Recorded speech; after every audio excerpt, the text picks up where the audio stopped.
All right. Well, welcome you ladies and everyone else who's watching at home later. The second half, this is going to be winter clothing. I apologize. I was going to try and jam snowshoeing techniques, but the more I thought about clothing, the more important it is. And so I thought we'd just spend this time talking about clothing. So winter clothing is a lot. Winter itself just makes everything a little bit more intense. Like a little hiking up to a waterfall in the summertime, which is super fun and easy, in the wintertime can be life-threatening or deadly under the wrong situation. So the best way to stack your odds, one of the techniques, so the many techniques of stacking your odds in your favor in the wintertime is dressing well. This can make a huge difference, especially when we're doing activities like snowshoeing, where it's not just like, I'm gonna try and get as warm as possible and sit here in the cold. When you're actually moving and stuff, you're actually sweating. And the problem with sweat is that it's water. And water is fine as long as you're moving, but as soon as you stop in the winter, it freezes. And especially if there's any sort of wind, that wind is gonna come into your layers and just like freeze down your core. And that's when you get issues of hypothermia. And it happens so quickly. So the first thing I want you to remember is cotton. And I learned this from a really cute New Zealand kayaking guy. He said with his cute accent, cotton is rotten. So remember that above all things, when you are dressing in the winter time, that you do not wear anything cotton. So that means no jeans, no cute yoga pants that are cotton based. And you can see that on the tag. No cotton socks, which are like most of our socks. No cotton gloves, no cotton hats. These things just don't seem to, you wouldn't think about this at home, but when you're in the mountains, these things are critical. What cotton does is when it gets wet, it holds onto that moisture and it doesn't let it go. And so when you get wind coming in, it doesn't wick that moisture away from you, it just holds it into your body. So as long as you have wet cotton on you, you are going to freeze. So if you have somebody in a situation, say like they got wet, they're sweating, whatever like that, and they have any cotton layers, the best thing, if you have the ability, is to get those cotton layers off and insulate them with synthetic layers. That will vastly improve their hypothermic situation. So a good thing to remember for our women is their underwear, garments, make sure that those things are synthetic and not cotton, because they're using that as their base layer too. So that's something that we'll make sure we kind of point out for our winter activities, but do keep that in mind as assistant guides if you've got, just to let people know. The other thing to remember besides cotton is rotten is remember your pacing. When you're doing any sort of physical activity, you're going to start noticing that you're sweating. If you are sweating, you have two options. One is take off some layers, and then the other option is slow down. Either one is good, whatever you're in the mood for. If you're like, actually, I'm just gonna like unzip, pull back my pace about half what I'm doing. Put it back. And then that helps, you know, if you're catching it, you're like, I'm starting to warm up and I feel like I'm gonna sweat, you might be able to just stop sweating at that point. But if you're feeling depending on your situation, that's when you want to start shedding layers. So that is what brings us to winter clothing. You need to have layers to shed. You do not want to be the cute little gal who had a t-shirt, a cotton t-shirt, and a big parka. Like that is not going to work with it, especially cross-country skiing and snowshoeing, anything that's going to be physically active in the winter, because you take off that parka and that's all you have. So it doesn't work very well. And then you've got your cute little cotton tee, and you're frozen. So you're instantly in a hypothermic situation. So 3 layers. It's the 3-layer system that I'm going to introduce you guys to. This has been around for decades. I learned this back 25 years ago in college. It's awesome. This is an awesome thing. You want to do this for every part of your body. So the first layer is your wicking layer. This is the layer that's going to pull moisture away from your body. And it needs to be thin. So a thin synthetic wicking layer. Layer number 2, our poofy, warm, cozy insulating layer. And it's usually nice to have a few of these. I don't usually recommend having one big, huge down coat as your insulating layer. I think it's better to have like a couple fleeces and a wool sweater or something like that, multiple things. And then your last layer is going to be your waterproof, windproof shell. So this doesn't have to be thick. In fact, I prefer this to be thin, and that its only job is to keep the wind and the wet off your other layers. So the nice thing about this is if you're in a situation where you're getting too hot and it's snowing, you can take off your insulating layers. You keep that wicking layer on because you're still moving. You take off your insulating layers and then you can put back on your shell. So you can still do stuff and have waterproof and not get too hot. Does that make sense? Cool. And I always like to have a waterproof, windproof shell that has zippers. So pit zips, full leg zips. That allows you to have a lot of ventilation with that shell. It's very helpful. So these are good little tips. All right, so we're gonna talk about each individual part of the body. So I'm gonna start with feet. Sorry, feetsy first. Woo! My pants. All right, so for your wicking layer, now I'm gonna tell you this is like to dress for like -20. So depending on your weather, you may not need all 3 layers all the time. I always recommend 3 layers on your torso. And then the other ones you can just determine depending on the cold and how cold your feet and hands get and head or whatever. So for your feet, if you want cozy feet, you want to have that thin wicking layer. A good one is nylons, cheap. They're synthetic. They wick away that moisture. If you've got cute little thin socks, like a thin liner sock that are synthetic, this works good. So when I'm going skiing or something like that, where I want my feet to be warm and they're not moving a lot, like a downhill ski, I'll wear a thin layer like this, and then my thick wool or wool blend. Wool blend is super nice. It's a little thinner than a regular wool and softer. Smart Wool is a really great brand. And then, so that's your thin wicking layer, your thick insulating layer, depending, or moderate. And then your waterproof shell on your feet would be your boot or your ski boot or whatever. So just remember, boots in the wintertime, you do want them to be waterproof, wicking, you know, that kind of a thing. If you've got something awesome that's a Gore-Tex that can really, that is water resistant, that's great. But I really prefer to have a full leather boot in the wintertime that you can waterproof or that has some sort of cool waterproofing element to it. That's feet. Cool. All right. Emily, can I stop you at the thin layer sock, the nylon?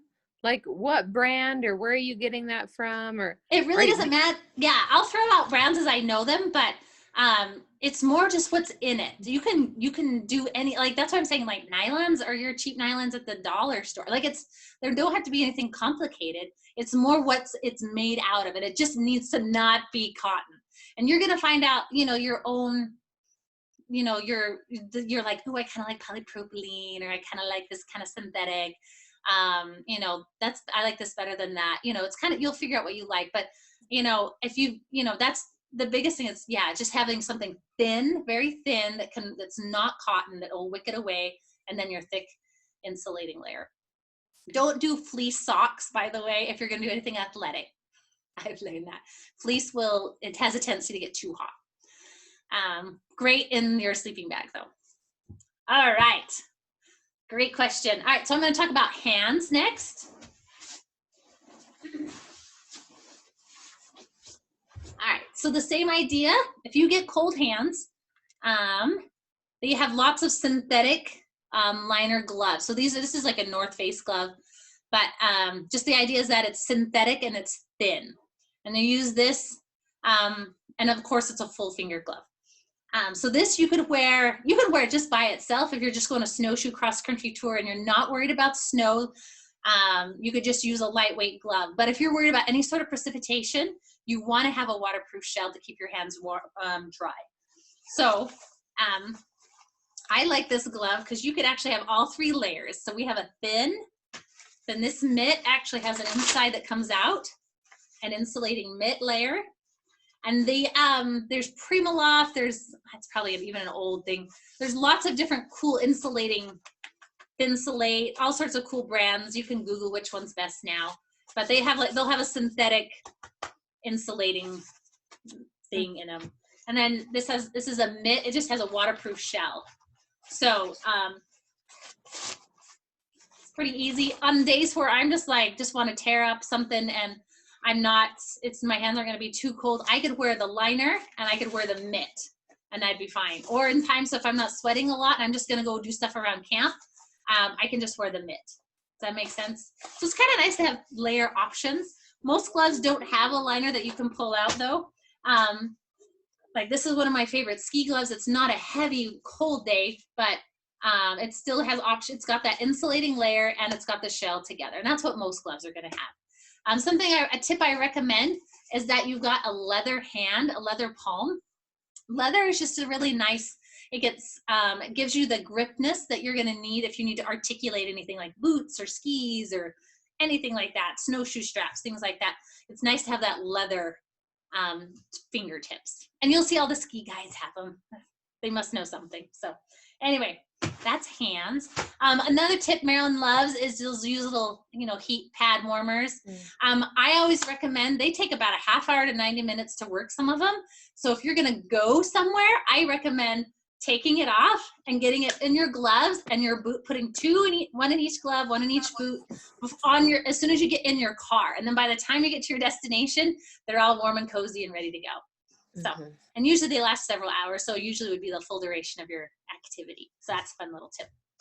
All right, we're gonna talk about legs. All right. So a lot of times when you're doing something physical, you don't necessarily have to have all 3 layers, but if you're gonna be doing like an overnight snow cave or something where you're gonna be kind of chilly, you wanna make sure you do have all these 3 layers. So for pants, my favorite these are marmot liners, but the idea is that they're the same thing. That's a thin synthetic layer that just wicks away. I recommend not having anything with zippers on the legs. Sometimes biking pants will have these. Don't do that if you're gonna have downhill skis because they hurt. So just a nice smooth pant. And they're women, so they don't have to have the little Johnny door or whatever. And then this just has it's just really straightforward. Just a pant. I love these. They're so nice. And then for my insulating layer, I just have fleece. These are just a fleece pant. Fleece wicks away water, repels water really well. So I love using fleece. You could use wool or a wool blend as your insulating layer. They use that back in like the 19 whatevers. But make sure that you have a waterproof shell on top of those layers.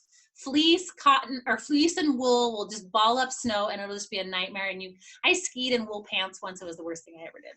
So you want to have a waterproof shell. There's 2 different kinds of shells. You'll notice there'll be just like a plastic, harder shell. And then you've got these things called soft shells. So my pants that I use for mountaineering, like skiing and like really physical activity, this is a softer shell. It still repels water pretty well and snow really well. And it has a full leg zip. But the idea is that your outside layer can repel the snow and repel the wind. That's its main job. And I do recommend having a full leg zip. Especially you could even just take the whole thing off and just ski in your shorts if it was a really bad day. But if you're going to be doing downhill skiing and snowboarding and stuff, you'd want to have a beefier outside shell that can just take a lot of hit because you're going to be sitting on the snow and, crashing or whatever if you're like me. So you want that outer shell to be a little bit more burly. All right, legs. Any questions on legs? A lot of ski pants are going to be like gloves where they have the insulating layer and the waterproof shell together, and you can't separate them. And that's okay depending on what you're going to be doing. If you're doing downhill skiing or snowboarding, that's totally fine. But if you're doing a lot of physical activity, snowshoeing, cross-country skiing, it's actually better to have those separate, or at least to have your ski pant be a thinner one, so you can also have an insulating layer that you can have either thicker or thinner depending on how cold it is that day. So just a little tip. Okay, now we're doing the torso. Okay, so this is the part that everyone focuses on, and I think it's got your main organs. That's important to keep that safe. So a thin wicking layer, a lot of us have these synthetic tees, athletic tees. These are great. I'll do a t-shirt if I know it's going to be a pretty warm day. Otherwise, I will make sure I have a nice long sleeve. I also recommend that you get one that does not have zippers or a zip up front for your thin wicking layer. It's nice just to have one piece. It's simple. It's, yeah, I've just had a pain in the butt with the other ones. Then your insulating layers. I love fleece. There's some issue by ethical reasons for fleece. Fleece is kind of a heading out, but anyway, I still love fleece as a nice wicking or a nice insulating layer. Down is great if you have those little down puffies, especially if they're not the huge ones, so kind of like a thinner weight. Those are really good if you're gonna do anything athletic. And I didn't have my others, but you can have like a wool sweater or wool blends. Those things work too. So depending on how physically active you're going to be. A little tip that I like to use, if you're ever doing something a little more intense, like climbing Mount Timpanogos in the winter at night, which is how you usually do a lot of the big mountains, and you're going to be doing episodes where you're really physically active for like 45 minutes, and then you're going to stop and take like a 5 or 10 minute break. When you do those 5 or 10 minute breaks, that's when you're going to start freezing. And so what I do is I'll have a puffy coat in my backpack. And so when I stop to take that break, I take that, I'll just put that insulating layer on right on top of everything, and just keep that on while I'm doing my break. And then when I'm done, I eat my food or my water, whatever. And then I'll take that and put it back in the pack. And then I've got my thinner layers to just for the activity. So that's just been a really good, helpful tip. I did that with Kilimanjaro and Aconcagua and just crazy stuff. So that is, and Mount Rainier, that is just a really good little, it's like a little luxury. You're like, oh, I'm going to put my sleeping bag on. It's great. Anyway, and then for your waterproof shell, your outside shell, this is kind of a more beefy kind of a shell. But the idea is, yeah, it's just got to be a shell that's thin, that can wick away water and wind. And you want to have pit zips. Those are nice. They don't have to be anything fancy. I feel like that's just, just keep the same ideas. A lot of you got to be careful when you're getting coats. Because they're the same thing as ski pants, where you have a thick insulating layer and the shell, and they're stuck together and you can't separate them, which is fine if you're going to be like you're skiing or snowboarding all day and you're not, but if you're going to do anything like cross country or snowshoeing, it really helps to have those separate. Same idea with the pants. So make your life so much better, insanely better. All right, now we'll finish with the head.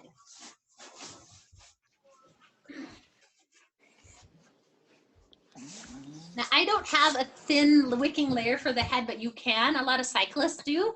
It's just a really thin synthetic skull cap that you could just like, and you can put that underneath a biking, your bike helmet. It keeps it it's nice and small and not too bulky, especially if it's also windproof. That's a really nice little tip. But usually a lot of times we just focus on the insulating layer, like my cute little girl. Pretty sure this is cotton, so that's not a good idea. But you've got, one of my favorite hats is this one. It's not too thick, but the nice thing is it's fleece, so it's insulating. And then also, if you blow on it, you can tell that it's water or windproof. It's it's probably not a COVID-friendly thing to do, but if you were in the store and wanted to find out if something was windproof, you just kind of blow through the fleece and you can find out pretty easily. And it's nice to have a hat that's windproof as well as insulating. That's kind of a nice little tip. And then also if it comes down a little bit further, can protect your ears. That's really nice. And then your waterproof shell would be your helmet. So that provides if you're going to be in a situation where you're having lots of snow or whatever like that.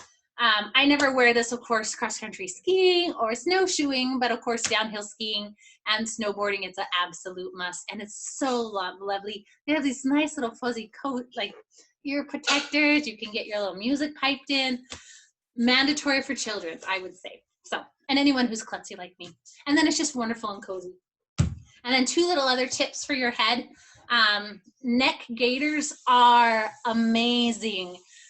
It's just a piece of fleece that's sewed. You could even make this at home if you were that excited. But the idea is that it just keeps your neck warm. You want to make sure it's not too big you get ones that are too big, you just get cold air in. Too tight, obviously that's no good either. But this is just a nice little luxury that I always just have in the car in the wintertime, because you never know what it's going to be like outside. And then of course, if you really having issues, they've got the neoprene face. This, of course, we wear this for skiing and stuff like that. But if you were doing an overnight snow trip or something like that, this might be kind of nice, especially, or doing anything where you're going to have high winds and the chance of like a blizzard-like condition. It can just save you from frostbite. So that's it. Those are your three layers on all your body parts. Do you guys have any questions? Hey. Your brain's full. Thank you. I can't say enough about this technique. Like, it's totally worth investing in, but it doesn't have to be fancy brands. I don't like to really say brands unless, like, Smart Wool socks actually really are amazing, and they use merino wool, and it's the most amazing thing ever. But most things, like, you just find something that looks good, you know, and it's got, you know, some good substantial quality to it. I'll probably put up a little starter pack for clothing in the next week or two, and it'll have some brands and stuff like that, like our other starter packs. But it'll include this training and what we learned here. So anyway, that's it. Any other questions? Just love you guys. Thank you, Emily. Is that enough? All right, well, have a wonderful evening. I'm so glad you joined us tonight, and we'll see you guys next month. Bye, ladies. Bye.